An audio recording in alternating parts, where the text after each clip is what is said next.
ಸ್ಯಾಟರ್ನ್ನ ತಂದೆ ಮತ್ತು ಜೂಪಿಟರ್ನ ತಾತ. ಅದು ಹಲವಾರು ಉಂಗುರಗಳುಳ್ಳ ಹಸಿರು ನೀಲಿ ಬಣ್ಣದ ಗ್ರಹ. ಇದರ ಪರಿಭ್ರಮಣ ಅವಧಿ 84 ವರ್ಷಗಳು. ಅದರ ಭ್ರಮಣೆಯ ಅಕ್ಷ ಸುಮಾರು 90 ಡಿಗ್ರಿಗಳಷ್ಟು ಓರೆಯಾಗಿರುವುದರಿಂದ ಅಲ್ಲಿಯ ಬೇಸಿಗೆ ಮತ್ತು ಚಳಿಗಾಲಗಳ ಒಂದೊಂದರ ಅವಧಿಯು ಸುಮಾರು 42 ವರ್ಷಗಳು.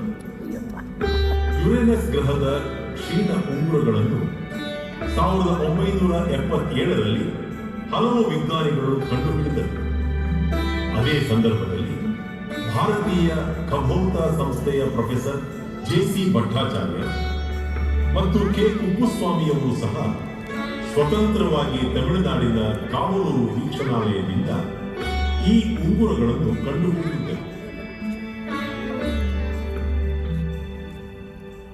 ತಿಳಿ ನೀಲಿ ಬಣ್ಣದಲ್ಲಿ ಹೊಳೆಯುವ ಗ್ರಹ ನೆಪ್ಟ್ಯೂನ್. ಗ್ರಹಗಳಲ್ಲಿ ಅತೀ ದೂರದ್ದು. ನೆಪ್ಟ್ಯೂನ್ ಎಂಬುದು ಸಮುದ್ರ ದೇವತೆಯ ಹೆಸರು. ನೆಪ್ಟ್ಯೂನ್ನ ಮೇಲ್ವಾತಾವರಣದ ಮೋಡಗಳಲ್ಲಿ ಕಪ್ಪು ಬಿಳಿ ಬಣ್ಣದ ಮಚ್ಚೆಗಳಿವೆ.